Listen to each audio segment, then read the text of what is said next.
Isang poging jeepney driver ang usap-usapan ngayon sa social media. Yan ay matapos mag-viral ang kanyang charming na picture habang pumapasada. Ang magalang at magilo na dry bay, kilalanin sa balitang hatid ni Aubrey Carampel.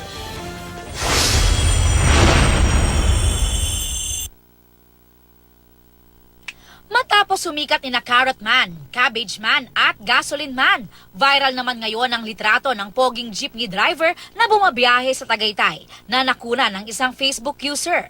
Hinanap namin ang jeepney driver. Una naming pinuntahan ang terminal ng jeep sa Tagaytay. Kuya, kilala niyo po. Kilala ko po yan. Ini yung aming membro yan. Kanina umaga bumiyahe, nagtikito sa akin kanina umaga. Gwapo talaga. Oo, maganda rin ng laki. Ay pares din ng ama. Kasi yung ama ho niya, Tisoy. Okay. Sabi marami daw nagkakagustong pasahero. Totoo ba yun? Yung isang uno ay nagtatawag dito, naka-duty ako, nakakarasan ng pasahero. Natuntun namin ang barangay kung saan siya nakatira. Isang model nga dapat siya, hindi siya pang Model? Hindi siya bagay driver talaga. Bumabiyahe at natsyempohan nga namin siyang pumapasada. Hindi ko naman po alam na magbabiral yung picture ko eh.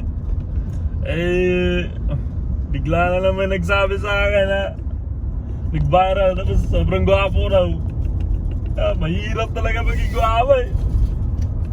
Tapos may mga threat na nga ako eh kasi marami rin nagtatanong sa akin kung paano maging gwapo. Hirap.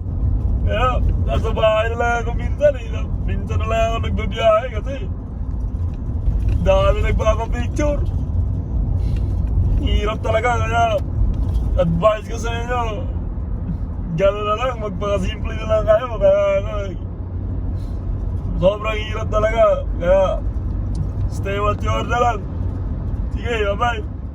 Siya si Angelo Book, 22 years old, taga Silang Cavite. Hindi raw niya alam na kumakalat na pala ang kanyang litrato sa Facebook. Nagtapos ng high school si Angelo at dahil sa hirap ng buhay ay napilitan siyang tumigil sa pag-aaral. Nag-car wash boy, nag-messenger at ngayon, jeepney driver. Isang taon nang bumabiyahe ng jeep si Angelo at ang kanyang mga pasahero talagang napapansin ang taglay na kagwapuhan ng tinaguriang jeepney man. Pogi po. Kung ganyan ba naman lagi ang driver, di maraming sasakay sa jeep niya. Pinag-uusapan na sa Facebook si Angelo ang ilan nga raw dadayo pa ng Tagaytay para makisakay sa kanyang jeepney. Punta po kayo ng Hawaii, mas masaya po dito.